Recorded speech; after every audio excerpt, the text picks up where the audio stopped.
Nice. We all got a Bitfinex redemption. Yes. Very nice. I'm a bit bummed that if you had a long position, you don't get paid for it. Willie, what was the percentage on the BFX redemption? 1.3%. Pretty nice. Thanks, Matches. Yeah, there's a reason why we can't do it on the longs, because then we'd have to charge the shorts.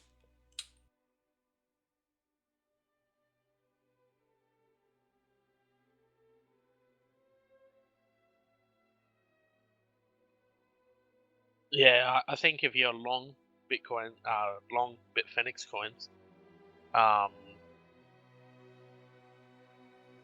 think you should receive it because more likely I brought my coins. Sorry, I shouldn't even talk. I borrowed USD to go long on those coins, and more likely I brought those coins off somebody that was just selling them on spot. I would say you look at the short interest. There's a lot of people who short this stuff. So there are different ways to do this. We decided to just do on the settled balance. That's how we did the first one. That's just how it's going to work going forward. It's much easier to compute. It's much easier to adjust. I mean, if we get into the business of having to redeem part of your margin position, then we have to adjust the cost basis. It'd be a little, the accounting would be a little strange. We just wanted to do what was easiest. Well, that's what I said that you guys should have happened when the Ethereum and the Ethereum Classic shorted. That's the exact same example I was saying that the shorters should pay. But yeah, in that situation, people who are long on Ethereum got paid Ethereum Classic. Right. Look, we could change the policy going forward, but if we do, we're going to let people know ahead of time that any future redemption will work in the following way. But it's just like I said, it's complicated to do it really any other way. The problem with Ethereum Classic was that it was a look back scenario, right? We really didn't know. We couldn't issue the Ethereum Classic in time because the exchanges were given very little notice once the hard fork was released. So and because they actually ended up having real value, anybody who was short Ethereum would end up would get crushed, and that would have been a real problem.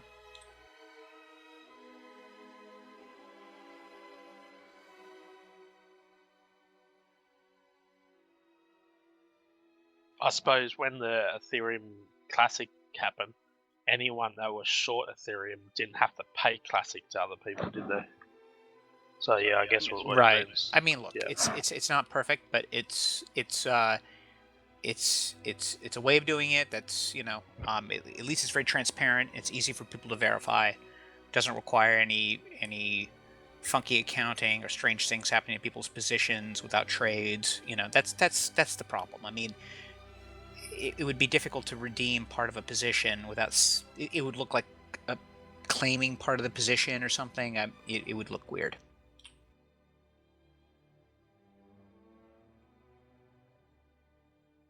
So Phil, give us an idea of the mood and the vibes at Phoenix now compared to 8 weeks ago, right after the hack. They're probably getting laid more.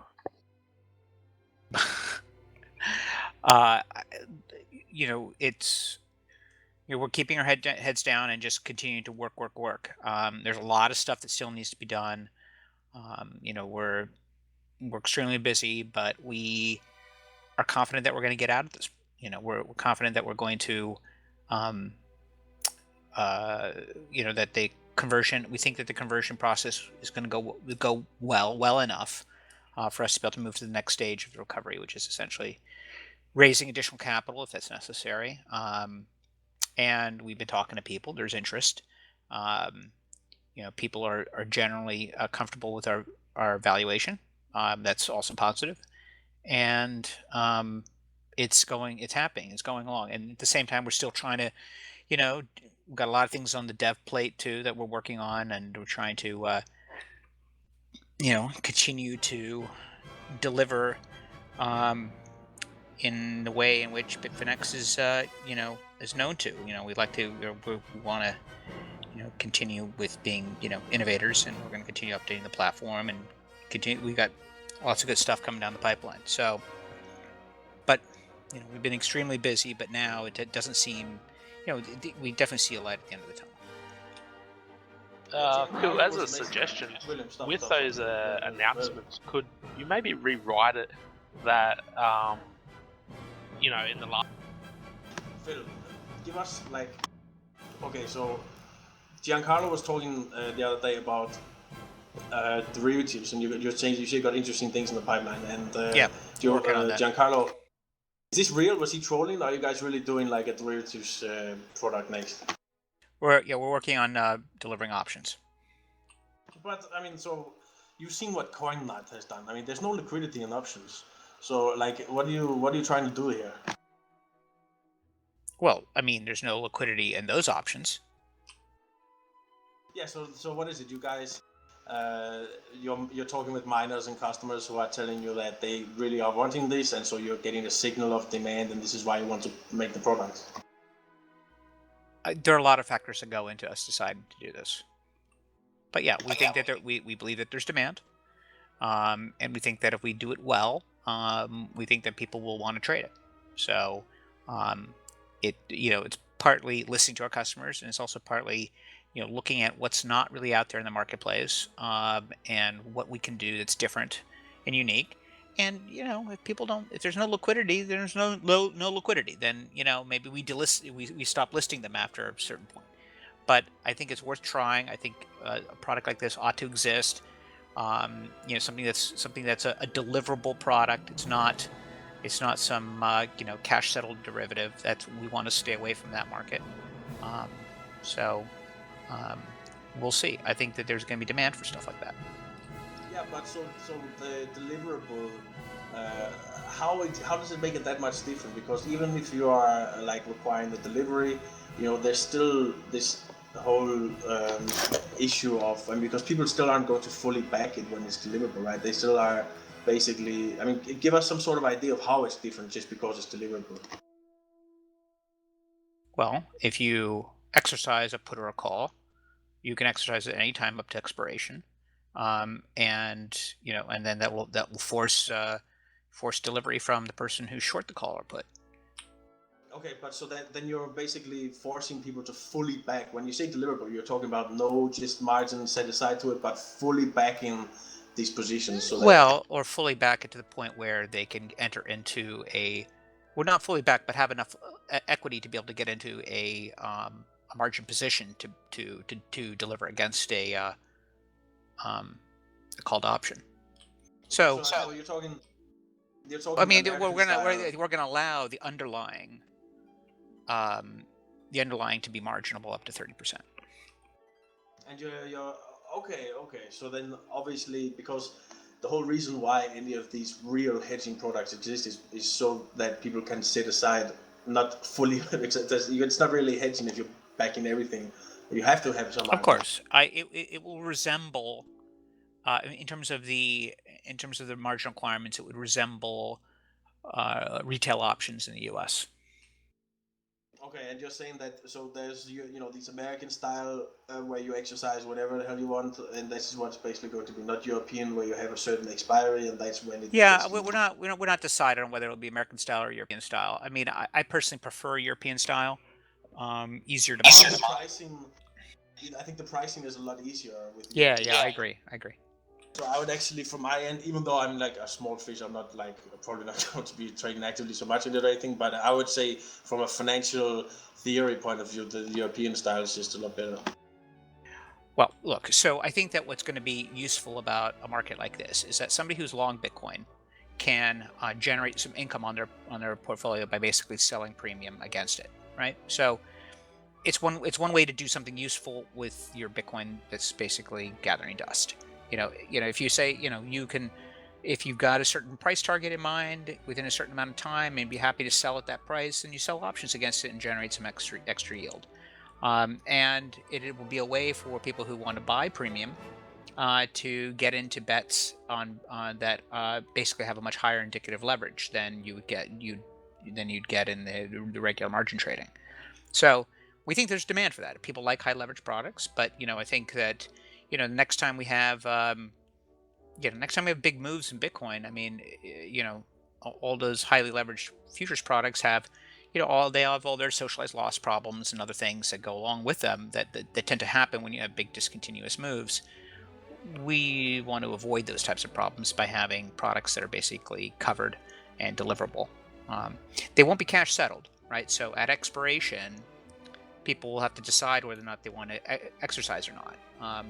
We plan on building, we are building certain triggers that will allow people to set up some rules for how they exercise. Like you can have a rule based on some VWAP look back, or you can have a rule based upon how much is what the total bids above the strike price are, for example, or what that size is relative to your option position, things like that. So it will not be so and we'll have certain defaults so that people don't get screwed, because they didn't select a strategy for exercising. But that's kind of how we plan on doing it. We can't. The cash settling is just too complicated because of the lack of a good index really to use that can't be easily manipulated. Yeah, but then why don't you? I like the idea. I like the general principle of what you're trying to go with here of bringing in an innovative new product in order to sort of attract new customers or give confidence in general and stuff. But I mean, I think there's a better. I think that you're basically already taking USD deposits, and something else that doesn't really exist right now is USD cash settled futures, for example. And you guys, it would be, I think, a lot easier to transform your margin trading into a futures platform that's USD cash settled. So right now everything's Bitcoin based, and I think that would be one advantage, is to actually settle in USD. Yeah, I guess, but and we haven't ruled out the idea of doing a some kind of socialized lost futures type product. We've considered that. It's just not, there are a lot of people that do it quite well right now, and we're not interested in wading into that battle quite yet. But nobody's doing options right now. We'd like to do it. We think that we can do it well. I have personally a lot of expertise in options, and I think that we're going to be able to do it. We're going to be able to do it credibly. We're certainly going to, consider other products as well. But this is something we've been thinking about for a long time. So, and we feel like we need to just get around to making it happen. We've for a long time considered doing some type of closing cross mechanism, kind of like what Gemini is doing. We think there's a lot of problems with the Gemini approach, which is why we didn't do it that way, which is the simple way to do it. We think that our crossing product, we're looking at doing it with using the closing settlement process that's used in commodities, so the so-called traded settlement, or TAS, settlement trade, where you basically buy and sell at a delta, discount or premium to some VWAP window. So we're looking at that, but the problem with that is that the prices aren't fixed until after the VWAP window closes, so it would be difficult to use it as a settlement price for cash settled options because market maker wouldn't be able to square their book properly. Yeah, I find that Gemini product actually interesting because it is actually innovative, right? Because there isn't really much a similar product. But I don't like that it's daily in interval, but you could apply the same principle on a shorter interval. There's nothing innovative about it. We considered doing it ourselves a while ago, and we did not do it that way because of let's put it this way. First off, whatever volume you're seeing over there right now, I can guarantee you is prearranged. Okay, they've got some customers that are agreeing to kind of add some liquidity and test out this process, and they're basically people on either side, and I'm sure it's the same parties trading back and forth. because there's no way there's so little liquidity on that book that there's no way that there's 2 or 3,000 bitcoins are matching, and the market's not moving at all. So yeah, so it's not real, and I'm sure there's heavy market making discounts being paid to do this, and I'm sure it's one party buying from the other party one day and then selling back to them on the next day. There's no volatility here. If we had volatility, I'm going to be pretty sure that you'd see people backing away and not engaging in that trade. The other thing too is that because it uses the limit order book to help fill, it's basically what the New York Stock Exchange does, or NASDAQ does, for the closing cross. The problem is that it's very easy to game. Okay, you can because the crossing price is published. There's an indicative price that's published every minute based upon what price matches the most number of quotes, and it uses the existing order book. Well,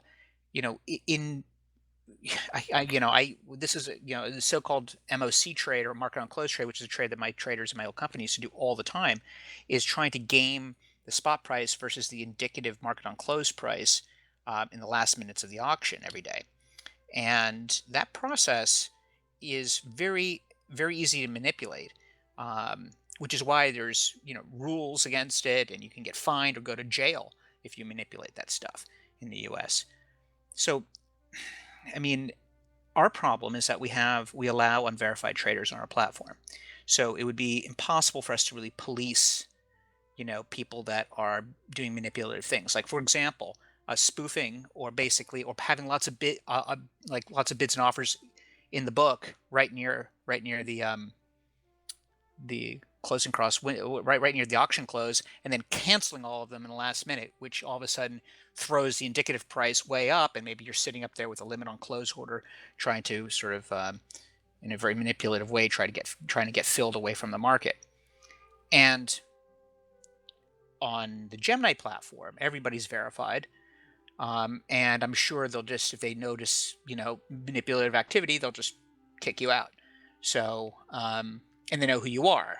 It's not a regulated platform. In other words, the exchange part is not regulated. The custodianship of your funds is regulated, but there's nobody with their peering over Gemini's shoulder on how they run their exchange. So we'll see how that pans out.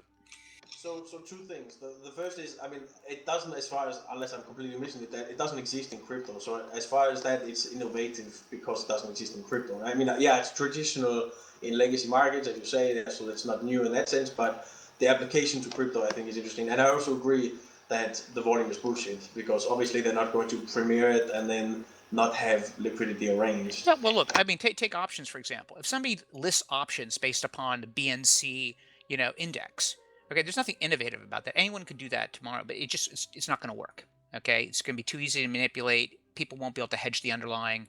It won't work. This is an example of a situation where I think it might work for them, largely because everybody's verified on their platform, and they're presumably watching it like a hawk. So if they can police it well, it might work. But let me just tell you, it's really difficult to police, even in regulated markets like the New York Stock Exchange. And trust me, I have a lot of experience with that particular trade, and it is, manipulation can be very subtle, and all it takes is there to be an incentive, and if people think they can get away with it, they will. So it remains to be seen. Nobody's trading over at Gemini. All of a sudden they launch a daily crossing mechanism, and all of a sudden they're doing 80% of their volume on one print during the day. It doesn't make any sense. No, it's even more than that, right? Because their daily volume is usually just a few hundred BTC. I'm calling bullshit on that one. So, whatever it is, I'm glad that they're doing something, but I don't think. I think it's innovative from the standpoint that nobody's done it yet in crypto. But the thing is that they've just basically used a standard model that anyone with any experience in traditional markets could apply to Bitcoin. We could have done this a long time ago ourselves. We chose not to for the obvious reasons that what I think are obvious reasons. and that I've already outlined. Yeah, I mean, Gemini. The thing is, they're trying to make up desperately for the fact that they have nothing really to offer because they don't have margin, right? So they're just one of a bunch of other spot exchanges out there in Bitcoin, and so they're just trying to differentiate themselves in some way. So I think it's just sort of a desperate act. But about the unverified trading thing, is that something that's going to change as a policy on Bitfinex, or is that something that you guys are sticking with going forward? We believe in that very strongly. Why would we change that? I mean, unless somebody holds a gun to our head and tells us that we have to change it, we're not going to change it. I mean, if I have to read about yet another, breach of a database with people's personal records and credit card information and this, that, and the other, because if I don't need to know who you are if you're depositing Bitcoin and withdrawing Bitcoin. Okay. What money laundering? There's no money laundering going on, especially if it's going in and out of the same addresses. I'm perfectly comfortable with that, and we monitor the trading activity. We're making sure that there's nothing strange or untoward going on, but I don't see why it's necessary for us to collect that information from our global client base. Now, if you want to deal with fiat, well, I mean, there's rules and regulations about that. You have to do it that way, and that's you have to verify. So we have certain challenges that others don't, but those other platforms have fucking zero liquidity. I mean, Gemini is, they're trying to make it like they're employing all the best practices of like a of traditional or sort of say legacy capital market structures, but that I think that the whole point about Bitcoin is to evolve beyond that. It's dead, Jim. Gemini's dead.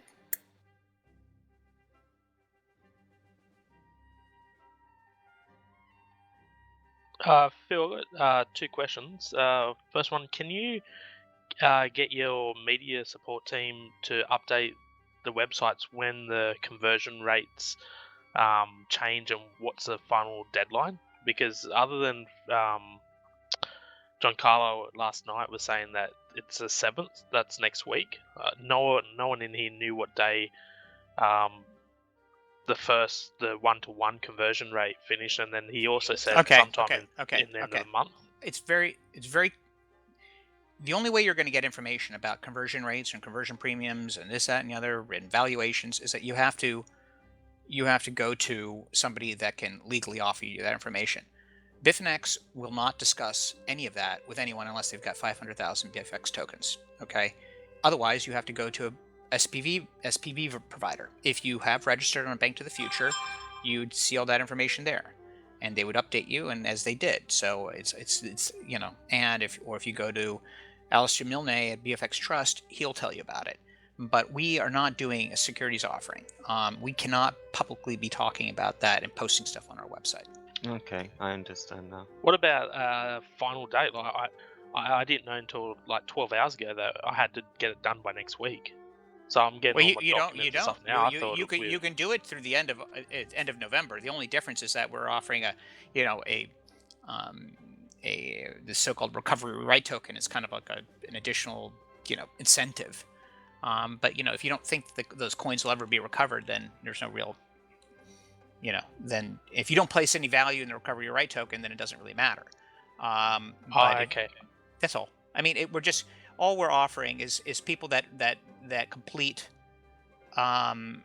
conversion by next Friday, whether it's through Bank to the Future or BFX Trust or directly with us if you're a big enough creditor, is basically a preferential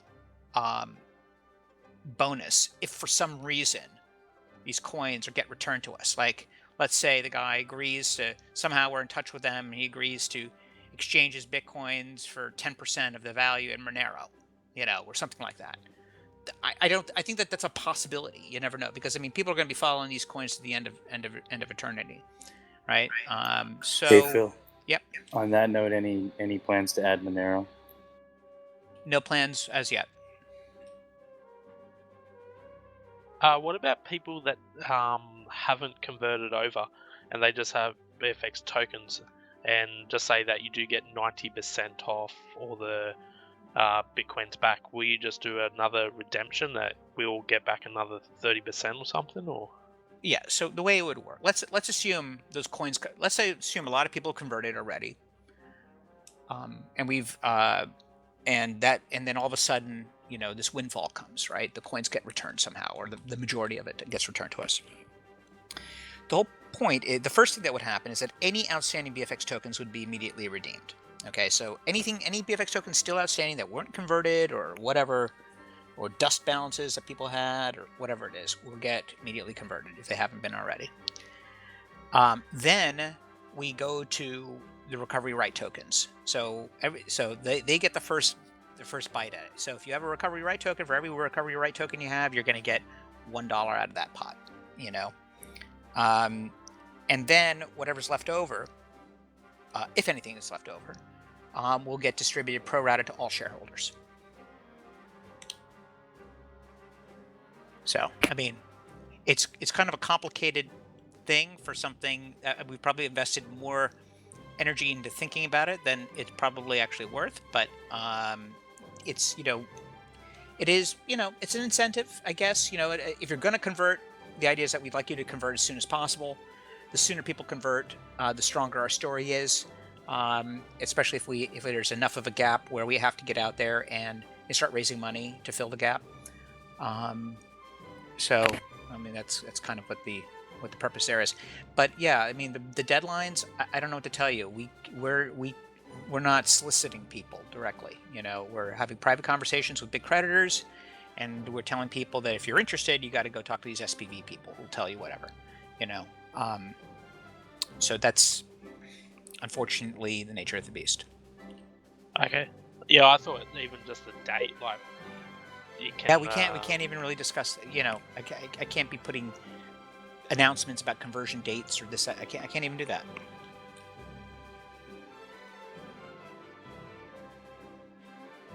Any estimates? Is there also a plan Sorry. B for people that can't convert? So people who have less than 1,000 tokens, is there a payment structure that you guys have sorted out? So I'm guessing it'll be like minus the shareholders part, and then split between monthly revenue and things.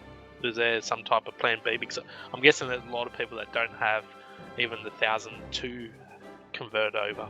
Yeah. So what we're telling people is you got a couple choices.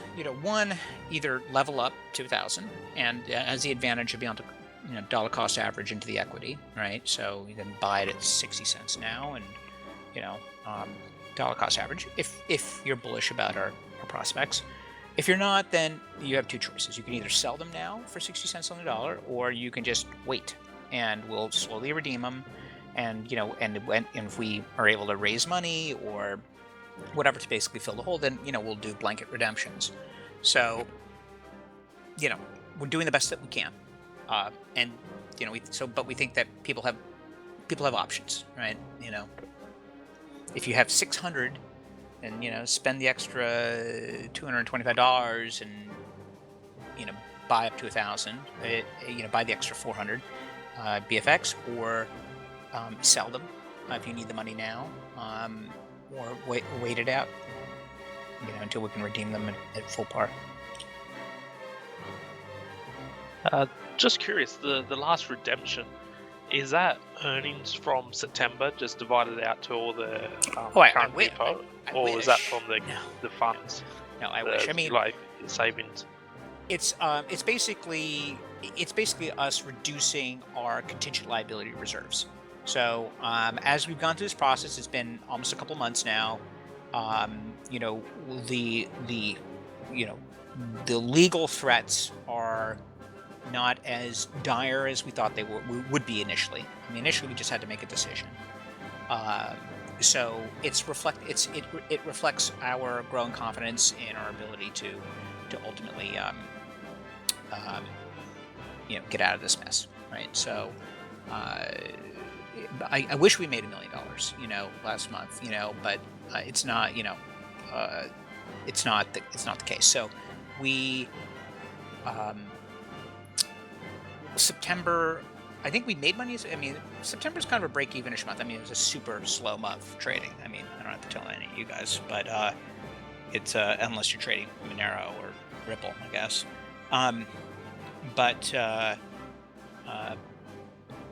Yeah. But generally speaking, if we have profitable months, then those profits will be distributed to BFX token holders for redemptions.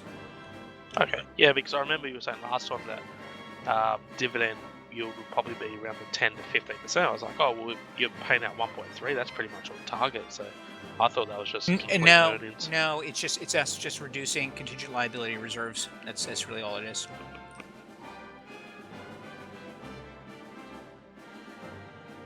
So then, if you were to, I mean, how exactly, what constitutes recovery of the coins? Like, if you were to say hypothetically, 3 years from now, make a lawsuit against BitGo for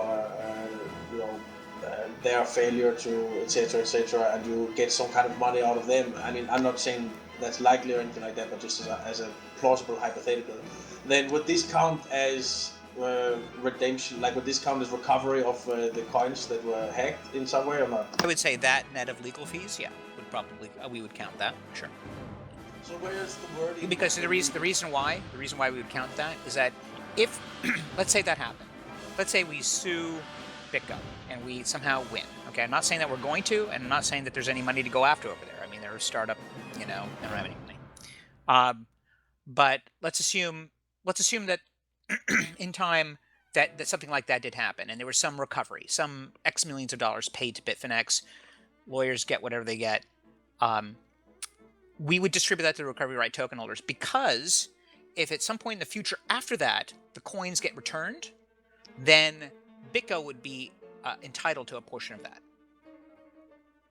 because they paid us for part of that loss. If that loss gets recovered, they would get part of that. So yes, so I would say that if there was any recovery based upon a sharing of liability with say BitGo or whoever, then yes, that would be part of a recovery right token process. But Phil, do you personally blame BitGo for any part of this disaster? I am not going to comment on that.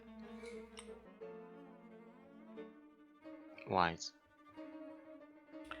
Because it'd be inappropriate for me to comment on a public forum like I think this. you said wise, like W-I-Z. Not S- W-H-Y. Any estimates on the current conversion percentage to equity? I mean, in terms of people that we've talked to, kind of verbal commitments that we have, and what we're seeing, I think that by next Friday, it can be anywhere from 20% of outstanding tokens to 30% of outstanding tokens by next Friday, and then of course we still have another couple months to go after that. I think it will accelerate as the first sort of deadline approaches. I think so. In fact, even at Bank to the Future, it was really slow to start, but now it's starting to pick up a little steam as well over there. And I just think that we're gonna start pushing this as well. I think that our plan is to get out in front of the media. I think after the first conversion deadline passes, and we actually have some positive story to tell with respect to the redemption process.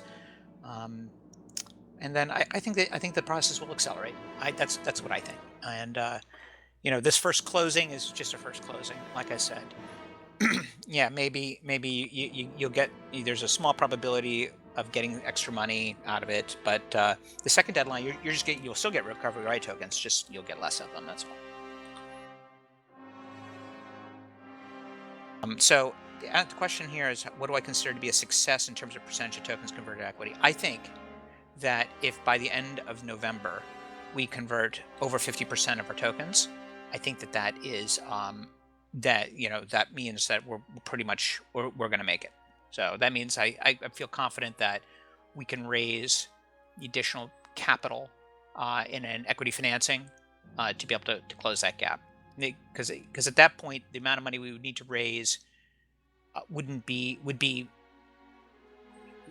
manageable, and we're in touch with people that have indicated an interest in doing that, they just want to see how the conversion process goes. And I think that a lot of people would view, one term that we've been using. One term that we've been using internally is the concept of a self-fulfilling prophecy. That the more people convert, and the faster they convert, the higher the likelihood of our success as a company going forward. So there's like these second-order effects going on here, whereas if nobody converts or very few people convert, then the probability and we have like a $50 million gap we got to make, or $60 million gap we got to make to raise money. That's going to be really, really difficult, and people aren't going to want to, and people aren't going to want to finance, aren't going to want to invest when our own customers don't have enough confidence in us to convert their equity, right? So then we probably end up a zombie company and and probably go out of business and go into bankruptcy. If, however, we have a high number of people that convert, that's going to look really attractive to investors, because they're going to say, all right, so not only does Bitfinex have not only are their customers choosing to convert these debts into equity, but it creates a very loyal customer class all of a sudden, because they're also shareholders. It creates an army of people for on Twitter and Reddit and other things. I mean, it has a lot of really incredible sort of positive elements to it. I mean, I would like nothing more than have 1,000 community members as shareholders in Bitfinex. And I'm going to tell you, if that happened, the value of Bitfinex would, our success would almost be ensured from the standpoint of being able to recover from the loss of confidence that people, that people have had in us. So, it's not a linear model there. So we're just hoping that people realize it's in every creditor's interest to kind of get on board and convert. I know there's some people who are trying to game theory it. It was like, well, if enough people convert, then the probability of me getting 100% of my money back becomes higher. But then it's always kind of like, well, but if everybody has that mentality, then nobody converts, and then you end up with nothing at the end. So I don't know. This is uncharted territory for all of us. Did somebody say share after party in New York, or we're going to John Carlos's house?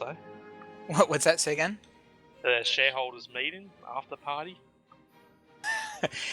We'll if we can get through this, we'll try to find some way to thank our creditors.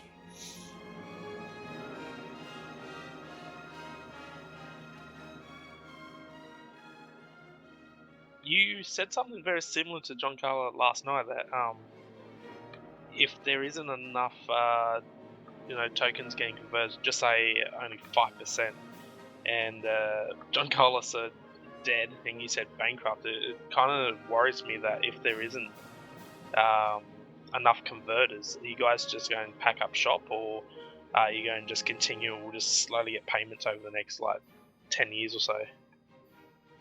Okay, so I don't want to sound like a doomsday prophet, but if people don't choose not to convert, the only thing of value that we have to offer people right now is equity in the company.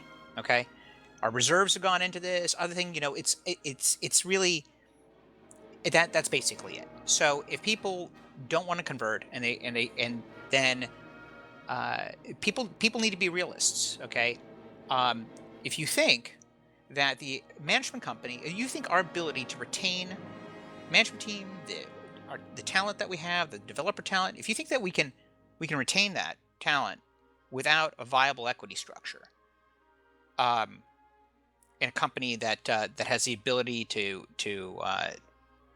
ultimately prosper, then you're fooling yourself, right?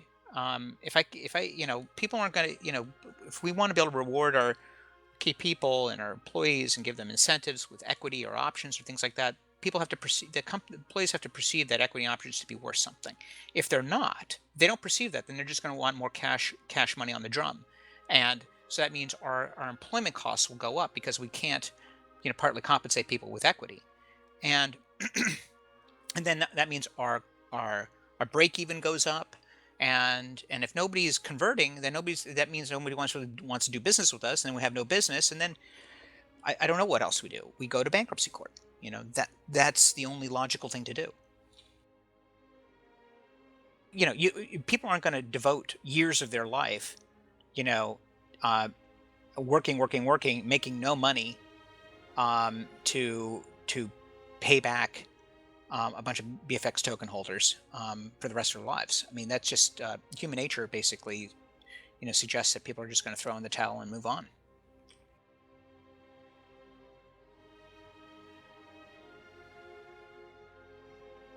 Okay, yeah, I thought, going by what you guys earned last year and projected earnings, I thought maybe,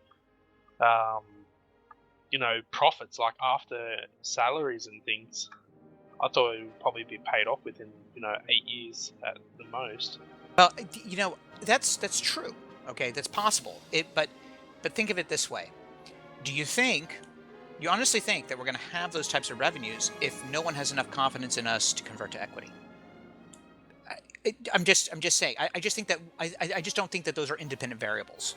So I think that from a reality standpoint, I just don't. I think that a scenario where nobody converts, and then they're just expecting us to run the company and pay everybody back over the course of 8 years, they're kidding themselves. It won't be 8 years. It'll be 20 years. It'll probably be never, because there would be no way for us to get to those types of revenues if no one has enough confidence in us to convert equity.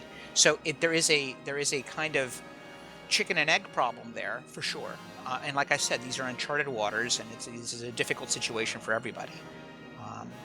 But but I can tell you, I mean, nobody's.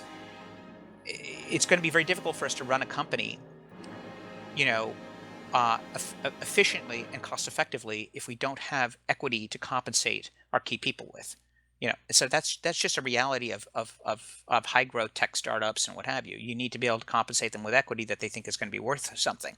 If that equity is going to be impaired for the foreseeable future, short, mid, and long term future, then nobody's going to want equity. They're just going to say, no, just pay me my top rate salary. I don't want equity. I don't want options. And then it just becomes. Then we'll be priced out of the game. So yeah. Those are the doomsday scenarios. So, however, on the flip side, if a lot of people convert, even if they don't like the valuation, I can understand. Intelligent people can disagree on that.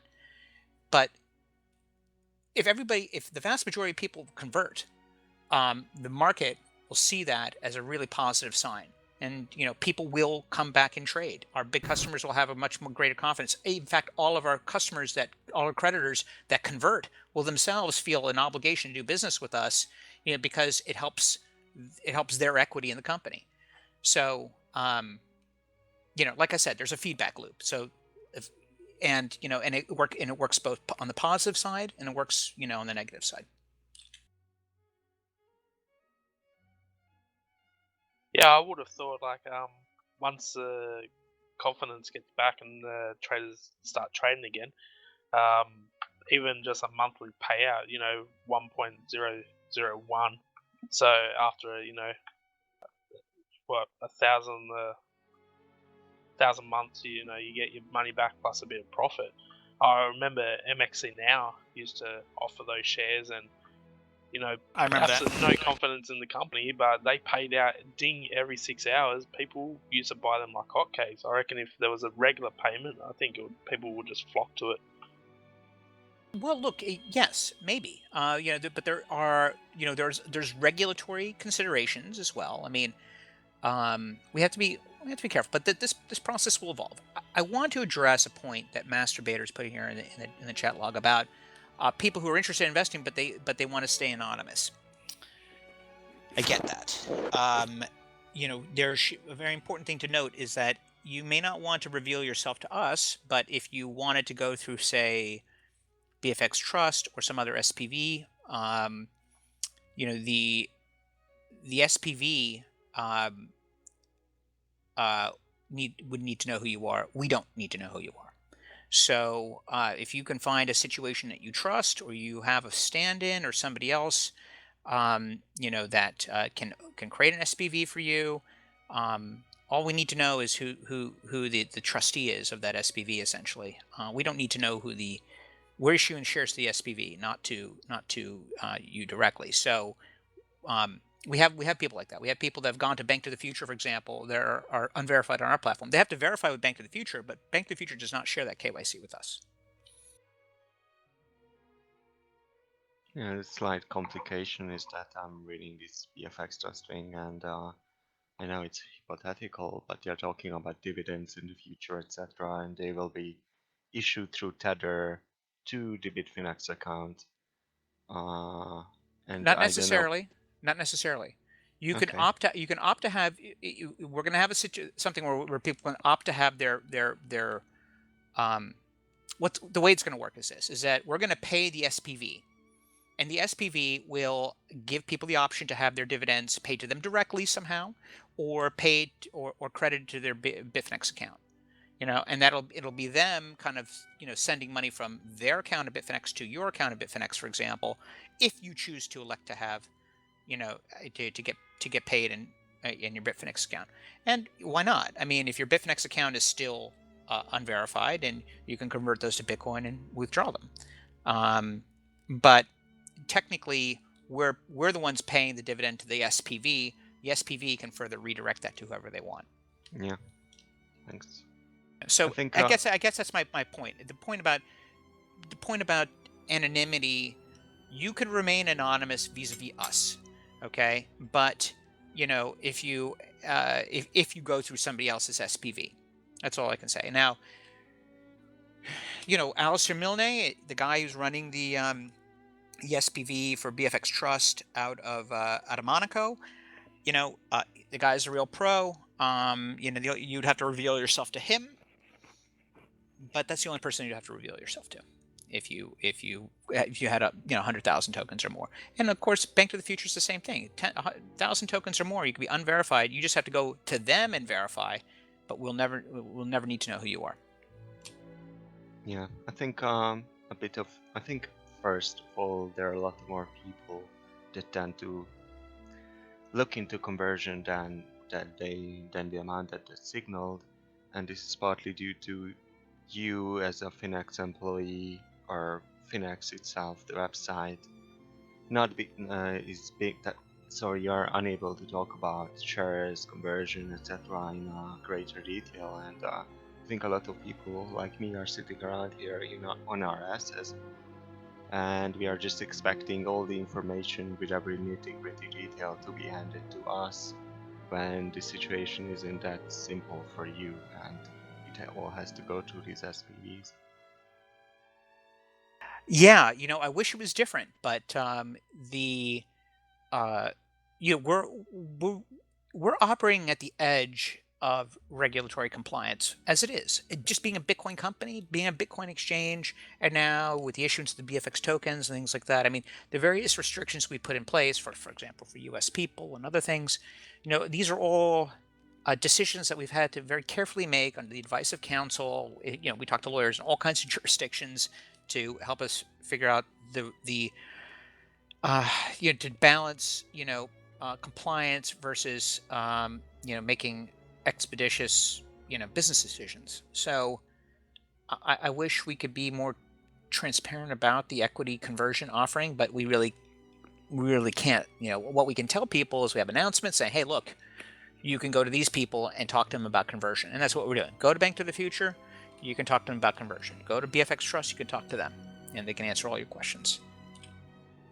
But that's unfortunate. That's unfortunately the nature of the beast. Yeah, I understand. It just like me, a lot of people were sitting on their asses, and were expecting something, a simple single document sent to their address, email, whatever, explaining everything in the greatest detail. But yeah, it's not You know, possible. I'm going to tell you, Bank to the Future is pretty simple. You go there, you upload your passport and your, utility bill, and it's, it's, let's just put it this way, verifying with them is way easier than verifying with us. And it's then you get to see all the information, you see the documents, you can click okay, subscribe, poof, you go onto our website, you actually pay for the subscription through the conversion wallet on our platform, and it's done. So, but we can't, Yeah. all we can do is direct you to Bank to the Future to go log in, create an account, and check it out for yourself. That's basically that's what we can do. I wish we could make it really easy, right on the platform.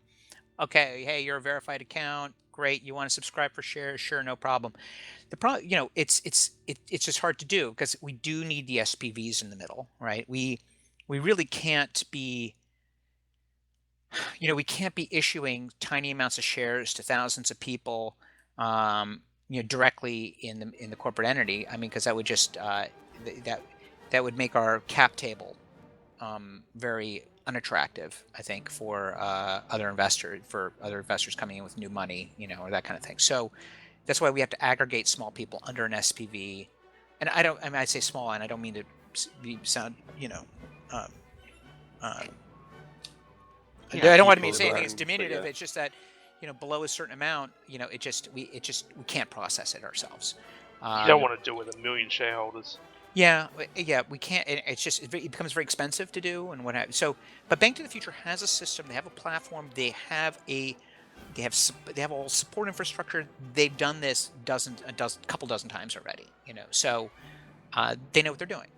The BFX Trust, Alistair Milne, he's got a lot of experience in corporate structuring and things like that. He knows what he's doing there. We know him, we like him, we trust him. He's a big creditor, and we think he's a solid guy, and very smart, knows what he's doing, reputable, what have you. And that's kind of, those are the two routes that we have right now. There is another SPV being formed out of Hong Kong that's really kind of targeted at our Chinese-speaking customers, and there may be others that we don't know about yet.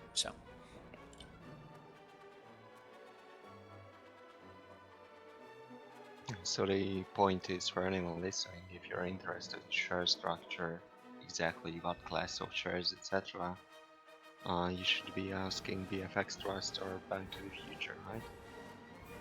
Yes.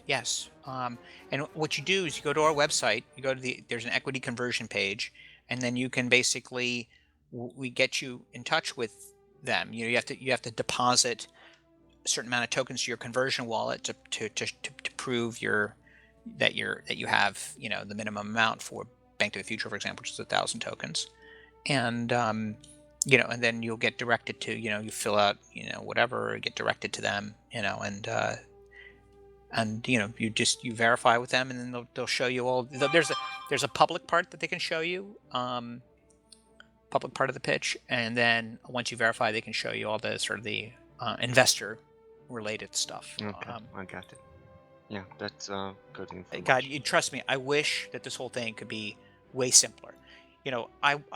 Because really, if I could have my way, this whole conversion process, we do it right on the website, we tokenize it, and we push it out to the blockchain.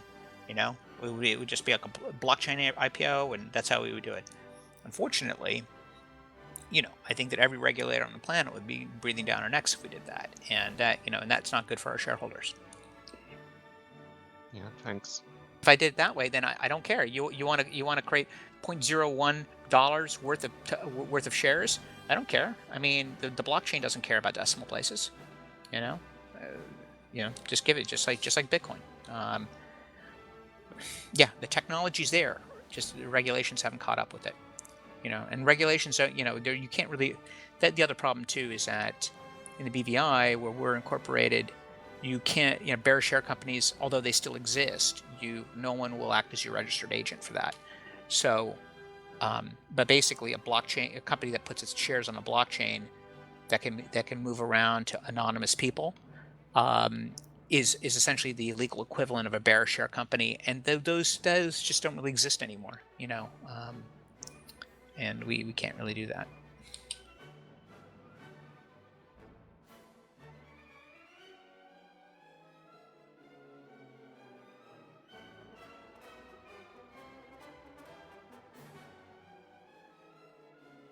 Yeah, well, I think that what was going on with MCX was, I mean, it was, yeah, they were probably breaking the law.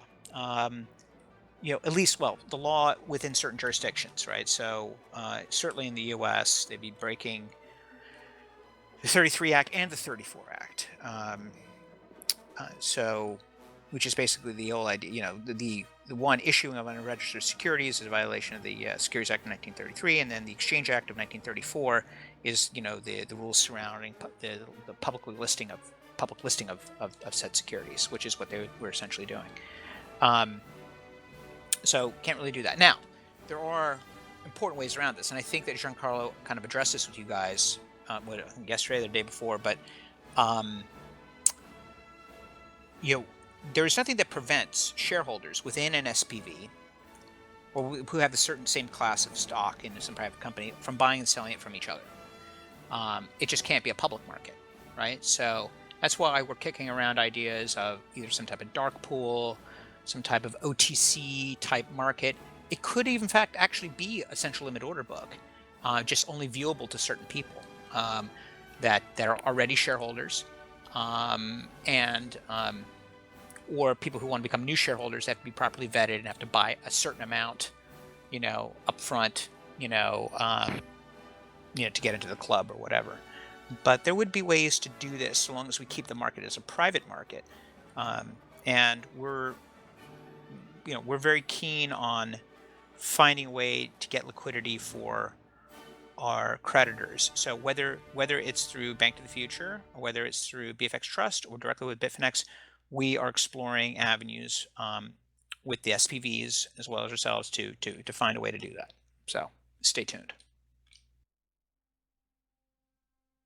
And by the way, Phil, after this is all settled, is there going to be a way you can buy shares through Bank of the Future or other SPVs?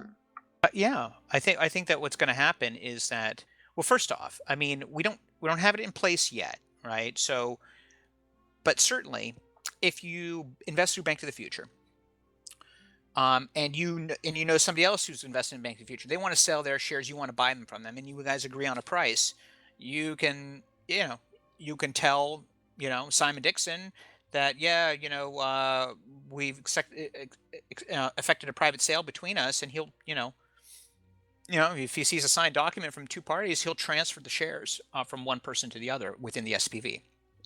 So I'm pretty sure that an OTC market will pop up for this. It will exist, and we will create the technology to make that run as smoothly as possible while still being legally compliant. So there is, you can own shares in a private company, and you can buy and sell them from other shareholders for sure. And possibly we can allow other people to come in if we properly vet them as accredited investors and what have you, let them in to potentially buy shares from existing shareholders. All that would be possible. The question is, how much is it going to resemble a central limit order book? Is really an open question right now. But I can promise you that we are actively looking at this because we know that liquidity is going to matter. If we can provide some kind of relatively easy liquidity for people, well, then there'll be a liquidity premium associated with the value of our company. So that's important. Liquidity always increases the value of any investment. Here's your chance, Swapman.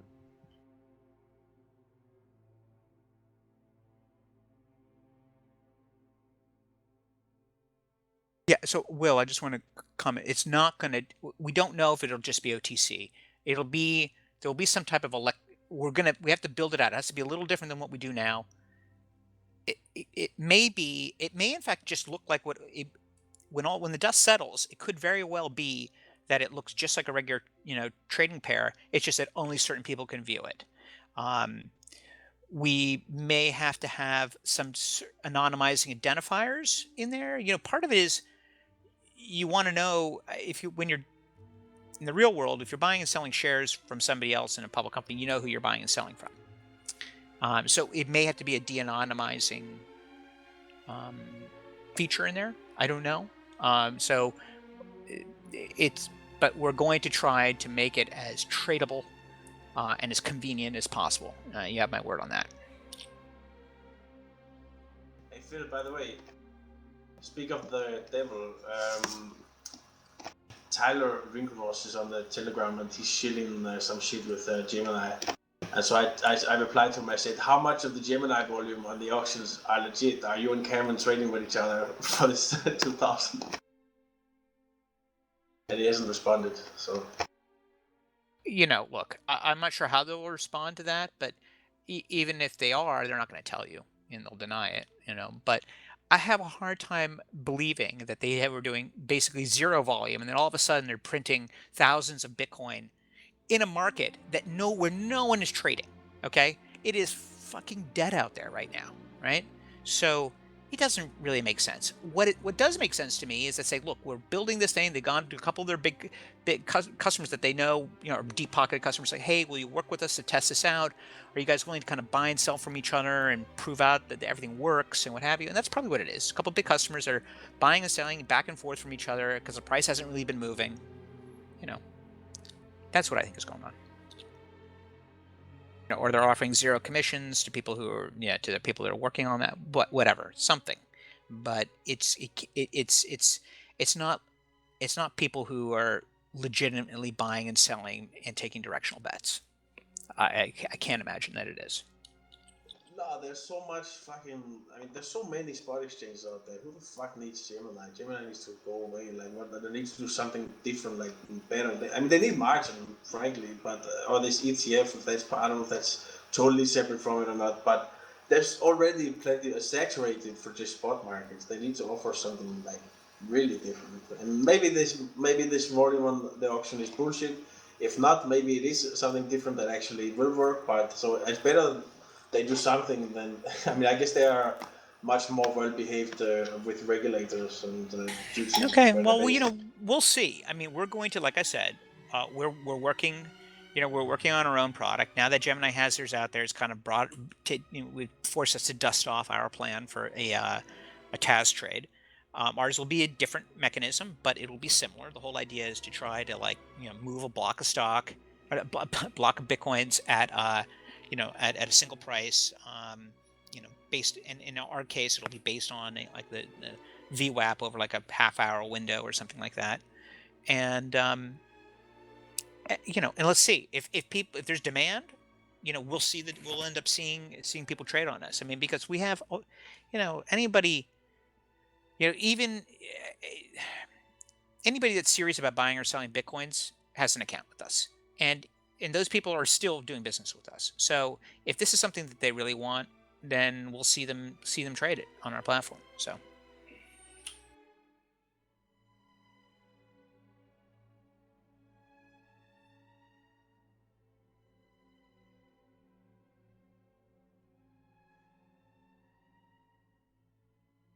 I remember not too long ago when we talked, you were mentioning that you're reforming the swap setup, and is that a project that is just stopped, or is that still being implemented now? Well, it's actually, we were working on that at the time of the hack, and we've actually resumed it, and we actually did a major deployment the other day to push all of that stuff onto WebSockets because it wasn't before.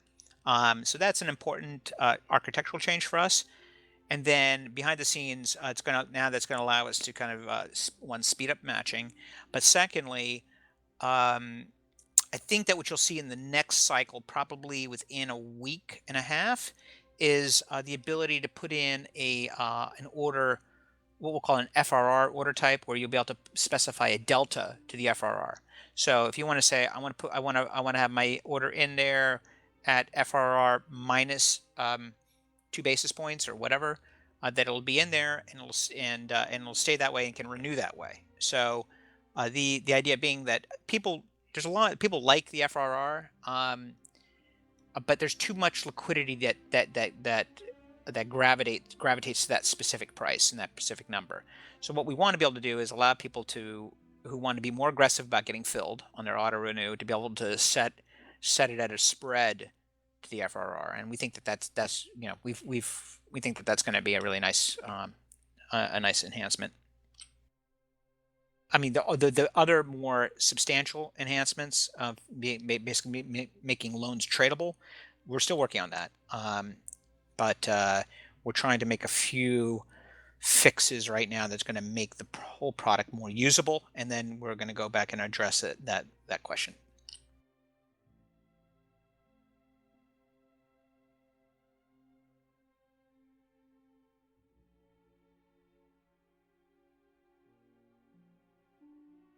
What's your macro outlook on a totally different page with the election coming up now in not even, a little bit over a month now, and everything going on with the rate hike discussions and the shifting in the expectations? What's your outlook? Where do I start? I will point out that one idea that we were kicking around kind of as a gimmick would be to put in U.S. election futures on our platform. For people just to, basically something that expires at 0 or 1, and whether Trump gets elected or doesn't get elected or something like that, because I think people would love to trade that. But in terms in general, I'm so disgusted by the political process in the U.S. I just think that we have two terrible candidates. It's just terrible.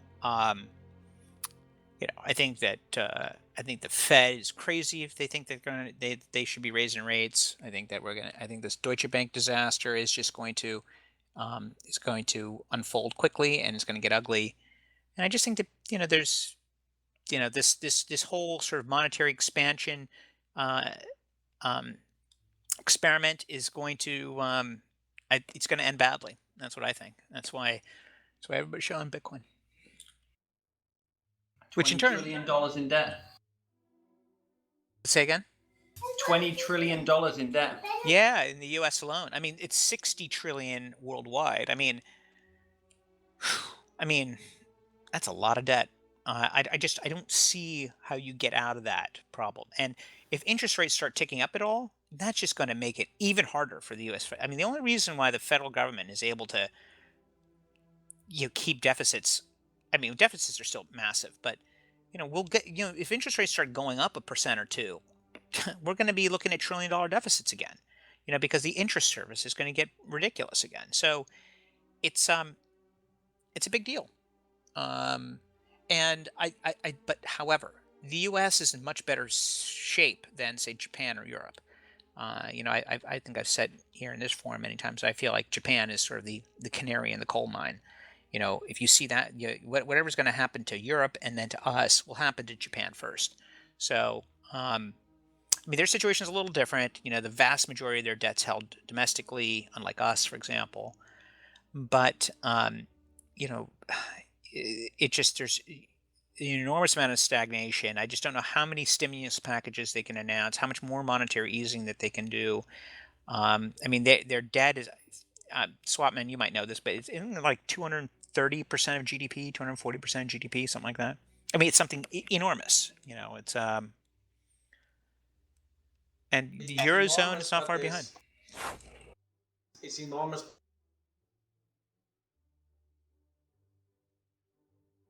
Cut off, I think. Yeah. It's enormous. But huge debts like that, I guess, are possible when you basically are running negative interest rates, right? I don't know. I think negative interest rates is another nasty problem. It's basically QE gone wild, and I don't see how it ends well. Yeah, it's I guess the question is whether or not politicians and policymakers are just trying to do the calculus as to how can they kick this can down the road far enough so that they're in the grave before anybody has to worry about it. and that's, you know can these distortions persist for decades, a generation or more? Maybe, probably. I don't know.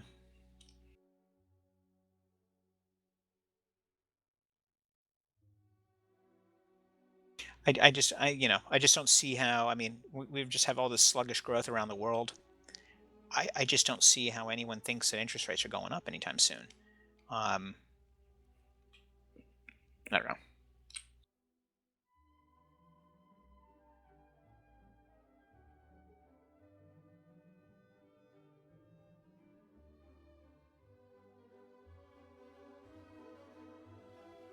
Phil, I was a bit curious. How's the investigation going with the hack? Is it coming to a conclusion that you guys could be telling us details in a month or so, or it's still ongoing and might be 2 years before we find out any more details? Or I'm sorry, I wasn't paying attention. Say that again. can you tell us any more details about the ongoing investigation? Like, are they about to wrap it up and you guys are going to divulge some info to us, or it's still ongoing? And It's ongoing. I'm expecting more information soon. I don't know if it's going to be revealable or not. I don't know. I mean, I know there's a lot of people that are interested in this, and I'm just not sure what people are expecting to hear. I mean, hacker got in, hacker stole Bitcoins. It would be nice to know the exact vector, but we're certain that it happened through one of a few different ways, all of which we've summarily addressed. But these guys were highly skilled. They knew exactly what they're doing. They covered their tracks very, very well. And there are many instances where there will be unknowns, and that's unfortunate. Hopefully we do learn more and get to the bottom of it. That would be great. But so what? I'm not sure what.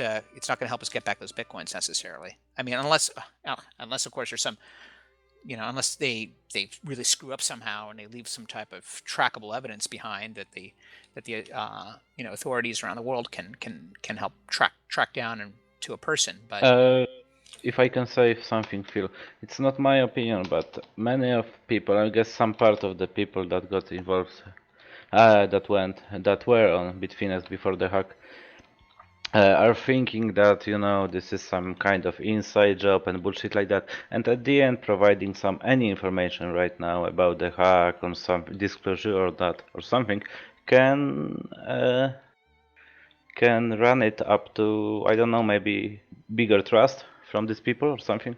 Yeah, I get that, and I totally understand that. I totally understand the psychology behind that.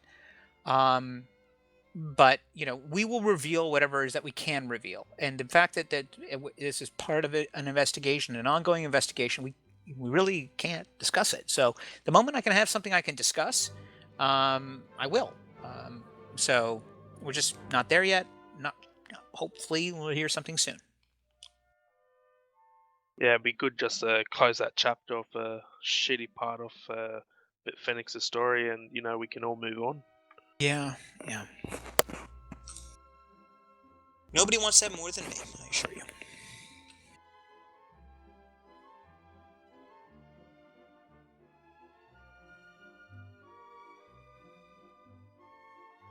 Anyway, guys, you know what? I didn't realize what time it is. I have to jump, but I'll stay logged in. If anyone has any questions for me, they can poke me, PM me, or whatever, and I'll try to get back to you guys later. See you, Phil. Thank you. Thanks for the chat. My pleasure, guys. I'll talk to you later.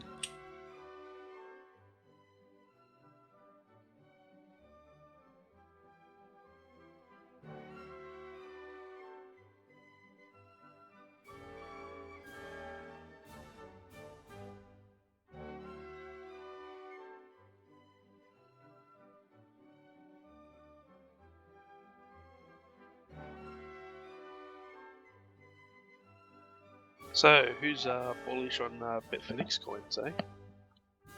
Selling my house, buying all the assets I can. Yeah, I was thinking, if the hacker wants to do some other laundering, apart from going short on, coin futures or something, could have been buying up BFX coins and converts into equity, essentially owns part of the company now, and then he returns the coins. That would be fun. You reckon Bitfinex have some type of deal with like BTCE and Stamp and Kraken that if you receive any of these coins, just hold them? You reckon they got a deal like that, or? I'm sure they got into contact, but BTCE has held stolen coins. Okay, yeah. I suppose they don't give a shit as long as they earn their commission, I suppose. Yeah, but they actually, despite their reputation as a Russian mafia money laundering operation, they did hold coins which were proven to be stolen, as far as I know. And it's like the most watched thing ever in Bitcoin history.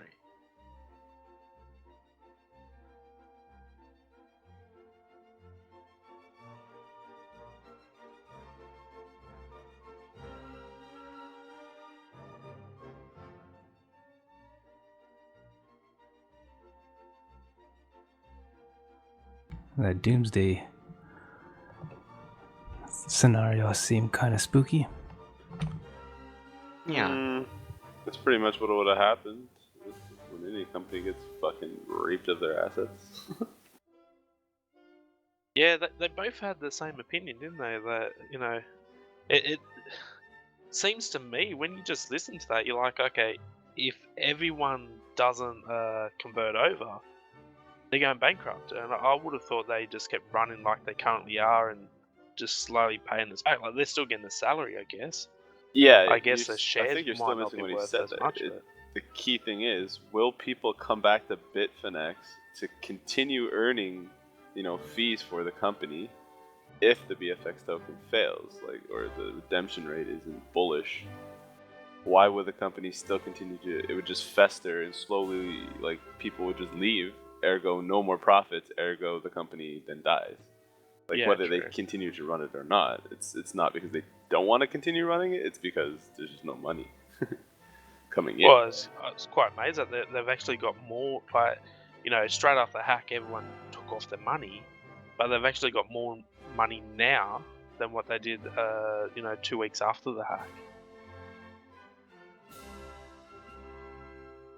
Yeah, if they do manage to sort of publish this information, or in any case widely disseminate it at least, about the amount of conversions, if it reaches a specific threshold, a rough threshold, then I'm pretty sure we'll see a sort of relief rally in BFX coins, because people will be